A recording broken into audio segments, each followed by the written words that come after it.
Hey everyone, before we get this video started, I just wanted to let you all know that I am now on a website called Coffee, or Ko-fi, but it's coffee, because the whole premise of it is you can just toss somebody a few bucks to buy a coffee. You guys have asked in the past how you can support the channel. This is now a way. I thought it was a nice opt-in way where you just toss a few bucks whenever you feel like, and it goes to me, and it's kind of just like a light thing instead of having to pay for a subscription model or anticipate goods down the line. I'll just always be doing these videos, and if you ever feel like throwing some monetary appreciation my way, you can do it via this website. Coffee.com/Zatransis. Hi, I'm Mike Henry, and this is my Procreate 5 demo for the piece I call Back to Back. A question I actually get sometimes is, how do I organize my Procreate gallery? The interesting thing about this piece is it's directly related to that. This here is the rough sketch that I ended up abandoning and tossing into what I call my on hold folder.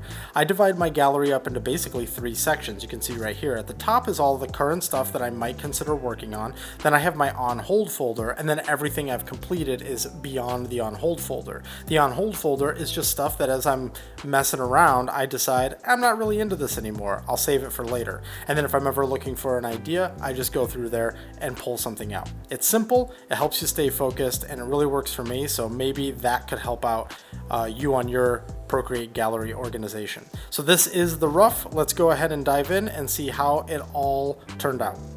So the final piece, called Back to Back, obviously just trying to play off the 80s thing. This final piece did have an 80s vibe. So you can see from the beginning, I had this idea, just a man and a woman back to back. Let's kind of see where that takes me. And for a while, it took me nowhere. And then right here already, you can start seeing the actual final piece start taking shape. That's what this is right here. You can tell when the pencil changes, because this is me using that little pine pencil that I used in some of the Gray Days pieces. And now this is me actually referencing some people that are in photos from the 80s, and I'm just sort of putting together different elements of different people, different fashion choices, and putting them together. And that's what we ended up doing for this piece. You can also see, like, for instance, the woman doesn't have her hand up, and she will eventually get it there, and that's just trying to elaborate and find something interesting to do with this. Even though they are basically just posing for a photo, they're not really telling much of a story beyond that. I always like coming up with fun names for my characters, and for these characters it's Stephanie, Steph, and Darius. So I'm going to start referring to them as that instead of just like the dude and the girl, okay? So we've all got that straight. This rough sketch is me just sort of looking at the reference and piecing together those fashionable elements that I was telling you about from earlier. They're kind of a composite of different people that I found. And for instance, the dude is like very clearly like Rakim, and then there's some like Run DMC clothing stuff that's kind of like getting folded in there. She is like from like a bunch of catalog type stuff with like sunglasses, and then her hair is like all up in a very specific kind of like messy style from the era. And it's just looking at all of this reference and trying to piece together something that might be fun. That's really it. Then I also thought to myself, you know, something that was really popular back in the 80s was like checkerboard print and like big tiles on the wall that are in checkerboard. And so that was originally where this was going to go. But I ended up finding it just way too noisy. So you're going to see that kind of come and go and modify as the piece goes on. But we eventually abandon it and we go with a, in my opinion, far superior, super 80s background. So we'll get to that one when we get to it. You'll notice here that Darius's flats are actually kind of interesting. In order to get, because he's got the shaved part of his head, and we want to be able to control like the ear lifting off of the back part of his head. So I actually made it, you can see it here with the layers turned off. His neck and back of his head is on a layer underneath his like face and ear. And then the hair, not the facial hair, but his hair on top is actually in between those 2 layers. And it's weird, but it was just a method that seemed like it was going to work out really well for me. By the way, you'll notice that this is running a little quicker than normal. Since this process is the same process I always go through, I just thought it'd be kind of nice, especially for longtime viewers, to kind of blow through this a little bit. We are going to slow it down again when it gets to more important stuff. And there's also going to be a moment here where I'm going to explain my thought process behind adding the lines onto a rendered image. So something that I should probably cover, because I've seen this question more than a few times, is people asking what rendered means. Some people will say, you say rendered, or people in the comments say rendered. Like, what does that mean? To use it in the most generic terms possible, when an artist is usually talking about rendering, they're talking about the ability to try and make something look like it is completely realized in its forms, and usually rendering can be even sometimes used to imply specifically that a lot of work has gone into something to really polish it up and get it to look like it is sort of three-dimensional. That's not the only definition of that word, but that is the sort of like common casual way that you'll hear people throw that word around. And so that's generally how we're referring to it in this case. Really though, I would say that when I'm using the term render, I'm just trying to, almost like in a binary way, separate out the effort of making something look a little bit more naturalistic and three-dimensional versus something being flatter and more simplified. Again, that's not the only definition of those words, but that's usually how people throw around those words. So something by Frank Frazetta would be considered rendered, and something like DuckTales, like the characters in DuckTales, would be considered not rendered. Although you could certainly get away with using the word render just to mean generating those characters as well. So I just think you can look up that definition and get like all the nuances you want out of it, but most of the time actually, I just realized another way to say it is the characters in DuckTales are not rendered and the backgrounds in DuckTales are rendered. See, you can kind of see how that works there. Again, I'm gonna caveat the shit out of this just to be safe, but that's not the only definition of it, but that is the casual way that most people end up using those two words.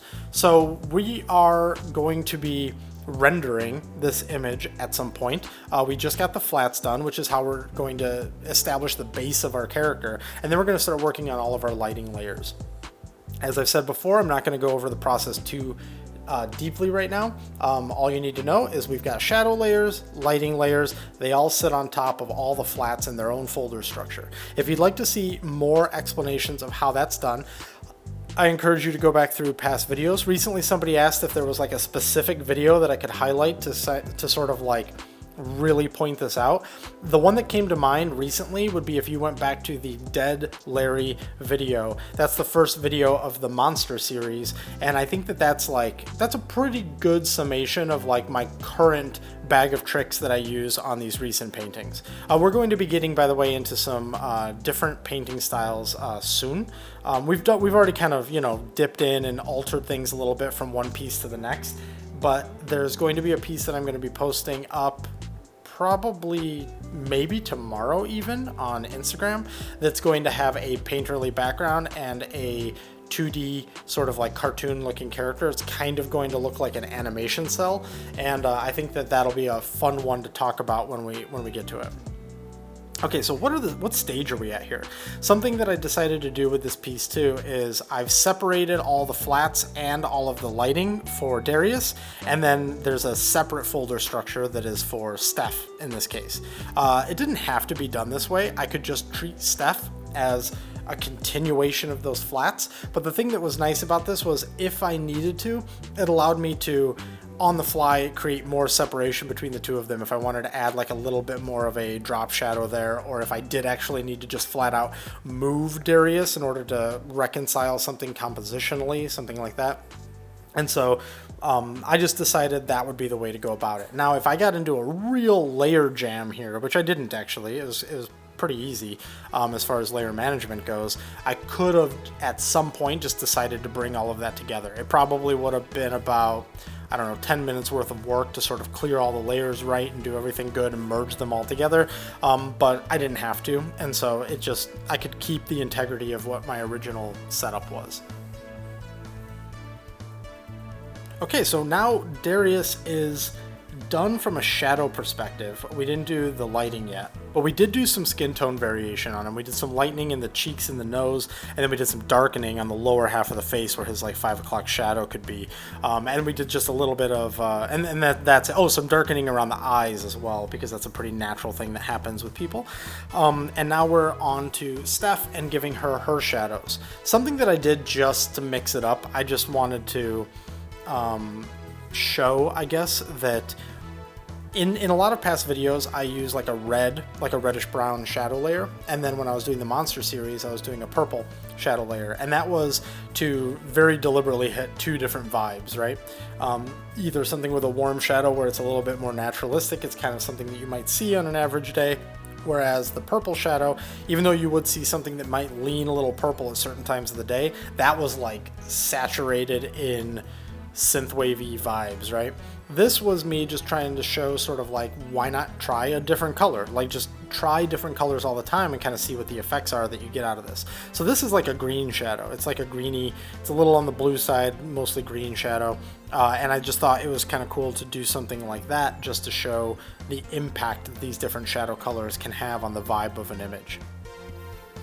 The thing I liked about this piece when all was said and done, more so than some of my other 80s inspired pieces, is that I felt like the lighting in this felt more 80s. They almost, I guess not in like a crappy way, but they almost look like the two of them got dressed up and went to Sears and did like a photo shoot. Now, I didn't completely degrade the image and like do a bunch of stuff to kind of make it look really, really old, but I think the aspects of the lighting and the backdrop and all that kind of stuff come together into a nice mix where it feels, it's like the next step towards 80s even more than some of the other pieces. There's always a balance that you're trying to hit whenever you're representing something in a period. And I know 1980s sounds funny that it's like a period piece, but I mean, in some ways it is a period piece of art. And you're always trying to find that balance between something that feels true to the era, but then also has like something that doesn't feel like bad, I guess, like all of the bad qualities that you associate with an era. Now, some of you might look at this and say, no, they're dressed badly. I mean, you could easily, if that's your taste. I think they look pretty dope, but that's all about taste, right? But then there are other things about the 80s that aren't good, like bad film quality and I don't know, bad lighting, or some sort of technological limit or some sort of other limit that they had back then that they just had to deal with and they wish they didn't. But the style stuff, that's all a choice. That's something that you decide you want to do, right? So I guess you could say that what we're trying to do is we're trying to emphasize the things that are in the character's control. They want to dress this way. They want to look this way. They want to pose this way. They want to, et cetera, et cetera. But we're not imposing on them the limitations of their era, like a shitty camera or shitty lighting or the fact that they are in a Sears and there's like a kid screaming in line or whatever it is, right? So I think that that's the kind of balance. I mean, when you look at a lot of period stuff, you look at like, I don't know, Mad Men or Boardwalk Empire or these types of things, they of course are really trying to hit certain things that are the hallmarks of those eras, but they're not 100% exact. They work really hard to make certain things exact, but then there's deliberate decisions that those productions make to change this or change that so that it just feels a little bit better. And we're doing the same thing here. So right there at the last second, I took the black part of his jacket and I lightened it and saturated it just a little bit. So it wasn't as like kind of like deadened in the composition. And then that also created a little bit more contrast between his jacket and his hair. And then also reduced a little bit the contrast between like her and his jacket, because she's got the light skin as well as the white shirt against that black. So we're just kind of trying to alleviate some of that pressure and increase the differentiation between the different colors and the shapes and all that. So we're almost done here with the main rendering. You can see the bounce lighting is going in and everything is sort of wrapping up, but it's still not the final image yet. So let's take a step back. The lines are going in now. Let's talk about how I did the lines and what my thought process was around that. Here we have the painting with the lines off that I added on later, and we'll just add some new ones right now. You can see here that this is the rendering. These are all the layers basically. Here we got like her and then we have like lighting layers of different types and all that. So when I'm doing this, I'm usually adding something on at the end as a way to reinforce things. Now you'll notice that there is a black outline around the entire thing. That's just done with this duplicated layer right here, where I have duplicated it and shifted it around and sized it and then added some extra noise just to get that extra thickness around the whole thing. But what we're going to be talking about is the interior lines. Now, excuse me, why would I add the interior lines and how would I add the interior lines? Why is just a stylistic decision. You might have a drawing that is already got lines and then you're adding color to it, so that is a heavily line driven image. In this case, what we're doing is instead of using the colors to support the lines, we're bringing the lines in to support the colors. So this piece could technically survive as it is right now. Actually, let me turn off that back outline for now, and this one. So there we go. So now you can see this is what it's like without like any of that kind of like supporting material, basically. Now on this layer, we're going to add the lines. For this piece, I used the little pine brush that I've modified from the previous videos. I mentioned, I think in the Gray Days video, I talked about taking basically this little pine brush, and all I did was pull out all the nuance of it. So like, let's just draw like a line real quick. You can see that is, actually if I draw even lighter, you can see it a little bit better. That's the normal little pine brush. And then I just made it so that it comes down much thicker, much heavier. If I go light with it, really light with it, you can see that it's still very, very opaque. So that's what this is. And that's just to try and get like this, a line that I can ink with, or something that resembles ink.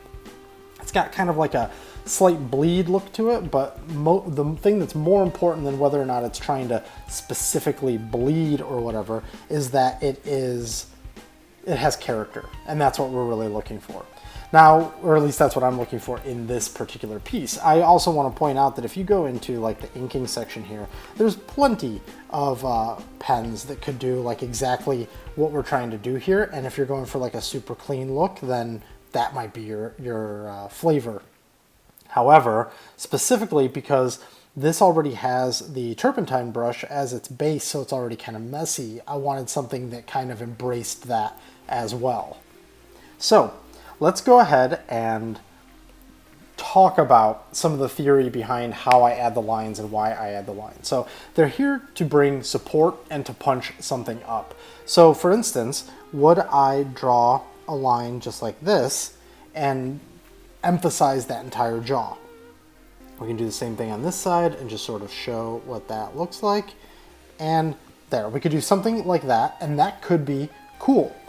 We could continue to support that and go like this.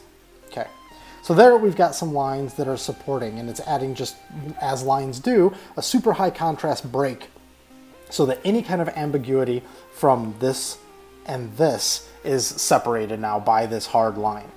But I'm usually looking for something that has just a touch more nuance to it and a little bit of thought. And by thought, I mean like from moment to moment and shape to shape, I'm kind of deciding to do something a little bit different. So in the final version of this image, if I remember correctly, I have this like this, and then up, and then we kind of faded off. That wasn't the best line. I was pushing it in kind of a awkward angle. And then we taper it off. Here, we're doing the same thing. So why would we do something like that? What I'm trying to do is I'm trying to create a nice stylistic border here so that that feels just really strong and punchy. Here, what I'm trying to do, which I can emphasize even more, is I'm kind of trying to capture that pocket of shadow that exists back in here, and I'm doing it with ink, similar to how you would do it if you never planned on coloring it. Maybe you were just doing like an ink drawing. This right here is actually because of a few things, but the most important thing, at least in my eyes, is that this kind of like taper that we've got here and here is actually adding a certain amount of elegance to the image. It's showing that we're not just being heavy-handed and putting a line anywhere there is a thing, and we're instead making choices about how we're showing this form. So we're really emphasizing the jawline right here, and then we're emphasizing the fact that we've got this we've got this hard line on the cheek there, and then we hit the point of the chin and come in, but then we're easing off of it a little bit to try and show that there is a softness and a hardness to these forms. At the end of the day, we are doing organic forms, no matter how pointy we decide to make one part or another. Now, that is a way that I am trying to handle sort of like the bigger shapes. So that's how we would handle, actually, let's leave that on for now. That's how we would handle something like the big head. When we're operating in this realm, what is the razor by which we're deciding to emphasize some things over another? Now, for me, it's about the geometry. It's about understanding let's go with the nose, for instance. It's about understanding the geometry of this whole thing right here. If I were to go in and I were to align every aspect of this woman's nose, we would get something that kind of looks like this, right? But that's too much. That's just like, that's a hyper stylized. We're making a really, really big statement with that. And for me, it's not a statement that I particularly think looks good. So instead what I'm going to do is I'm going to decide that, excuse me, that similar to this area here, all of these softer shapes are nice and organic, and they're telling enough about that structure without being too heavy-handed. But this is a very similar curve, or sorry, not a similar curve, it's a very similar edge to what we've got going on here, in the sense that it is the distant edge that's now rolling off into another shape. You could kind of think of it almost like if you were to chop this nose off, which would be super grotesque, this would just be kind of like a smooth series of shapes, kind of, right? So that means that it's almost like treating it as if you were falling through gravity, but gravity was going this way towards her instead of it being, you know, down like it normally would be. Anything that you're going to fall off of, you want to have a hard line on there. And that's a really good way to start highlighting like things like the lips and saying like, okay, well, maybe not that curve, something like that. That is another area that might fall off. This is an area that would fall off. Maybe we want this neck and oops, I totally just drew that badly. And that, maybe we want to emphasize this a little bit because it's darker in there and we want to get some of that like inky vibe back in it. But these are all areas where it's almost like you would fall off of them because it's overlapping something that is behind it. I realized I turned off the earring one before. So let's just kind of scooch that around. Anyways, so that's kind of the logic around that and why I decided to do that. Now, when would I make lines support interior details? That is purely based on whim and deciding as I'm going through this how I might do it. So for instance, this little part of the anatomy of a face where that muscle is, like maybe we want to accent that, so we're accenting that. But then at the same time, similar to like an anime thing, maybe we want to put a couple of lines right there to emphasize the surface form or something. Or maybe on his neck we have this right here, so maybe this painting where we're showing the way that this form is turning isn't enough for us, and instead we want to put in something like that just to kind of like reinforce it a little bit more, really punch it up.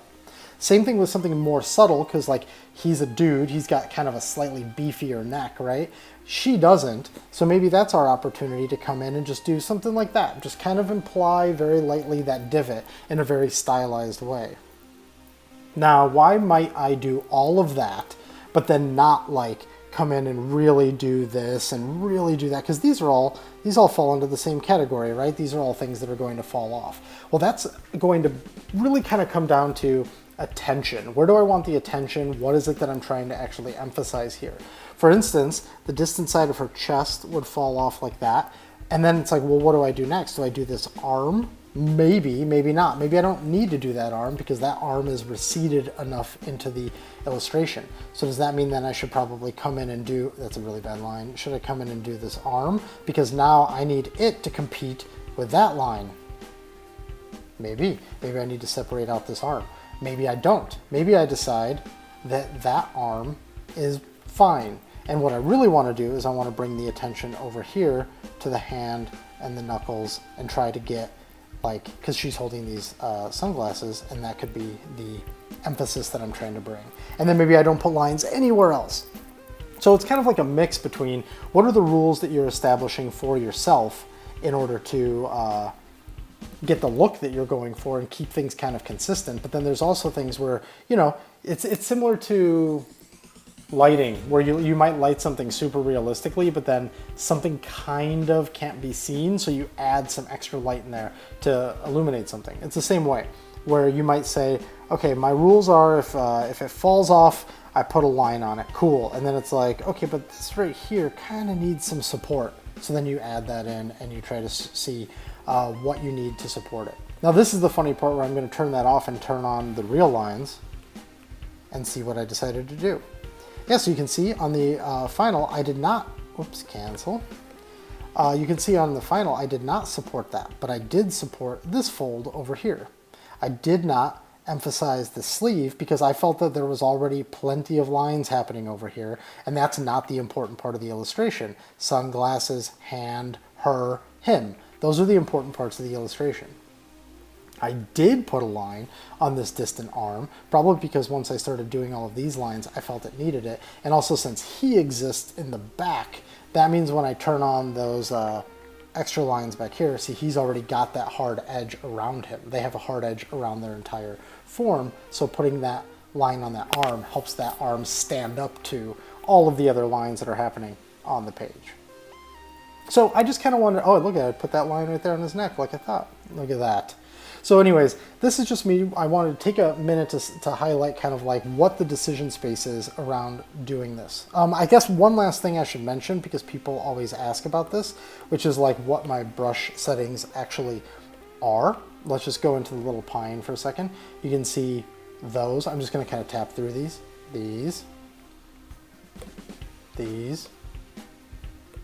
grain, untouched, rendering, wet mix, color dynamics, Apple Pencil, properties. So that could, I mean, you can just sort of pause those and see how those are all set up. My curve on my pencil, my pressure curve is default. It's factory settings. And right now, getting a line that looks like that, my brush is set to 13% size. So there we go. That's just a quick little look into the lines of this piece and how I went about adding them in and what my thought process was around when, where, and how. Okay, and now we enter the wrap-up apocalypse, the chaos that is always sort of bringing the piece into the very end. Now I had this pink layer on at one point that I really liked what it did to the image. It's really, really low opacity pink. And then I was just playing with it and trying to see kind of what I wanted to do with it. And then the background, I'm like, man, that's just too noisy. I need to figure something out for that. So what you're gonna see on this image is just a lot of that. And I decided that I wanted to do like a rim light because I wasn't originally going to do a rim light, but I mean, it just adds so much punch and it's kind of like a wow moment in a lot of pieces. It's kind of like easy to throw in, but it really does mean a lot to the image as a whole. So I decided I would also throw in a rim light. So we do eventually get to that here in a second. I think the most important change though at this point is the change to the background. By the way, we're going to go into a phase here where I was toying with this like really dark image. I decided to suddenly make it like dark and almost like brooding, and you can see it right here where we're going to start adding all these gradients and make it, I don't know what I was thinking. In the middle of doing all of this, I was just like, what the fuck is this? And I just eventually deleted all of those layers that were doing this like overly dramatic bullshit with that like cast shadow. I mean, sometimes you have to make a lot of stupid decisions to realize that you're making them, and then you pull way back and you go, okay, I've done the stupid thing, now I need to actually fix this image. And that's when I threw in this sort of like super 80s background, and I was like, oh, that's what I'm gonna do. So I just grabbed like an interesting brush, made these circles, chose my colors carefully so that it felt really, really 80s-y in that kind of like pastel. And then you've got these two characters that are in the foreground, and it's weird because that background has more going on as far as like color, unique shapes, etc., but it's way less distracting somehow than that checkerboard pattern that was just really kind of screwing with the whole image. I'm so happy, by the way, that I ended up landing here because that darker image was a monstrosity. This is me just doing, like I said, that sort of like finishing quality apocalypse where we're just kind of adjusting every little bitty thing. And now here is the final image. Artists' favorite pieces that they do are usually different than what people who like their art think are their best pieces. I'm gonna say that like I just love the way this came out. This one and some of the other pieces that are kind of more along this vein, those are the ones that I just like the most. I think like the Monster series is awesome and I'm really proud of those characters, and I would love to do like a series of those characters, like a movie or a TV show or something. But it's these that are kind of like, oh, I nailed exactly what I was looking for, and it's really satisfying. So now let's just quickly look through the major stages. Again, this right here is the sketch that this piece just sat at for like 2 months and I didn't touch it. And then I finally pulled it out and I thought, all right, let's take this somewhere. Here's the original rough sketch then on top of that to kind of solve it and get it where I wanted it to go. Here are the color keys. So you can see that the characters didn't really change that much from beginning to end, but the background certainly did. Here's where I had the flats done, but that background was still that crazy checkerboard. And then here we have the final version of the image. And lastly, just for fun, here's a super 80s version where I just threw on a bunch of effects in Procreate and kind of just made it look like it was on a video recorder. So thank you for watching. If you enjoyed this video, please consider hitting like and subscribe, and I will see you on the next one. And if you're looking for me on the internet, these are the places where you can find me.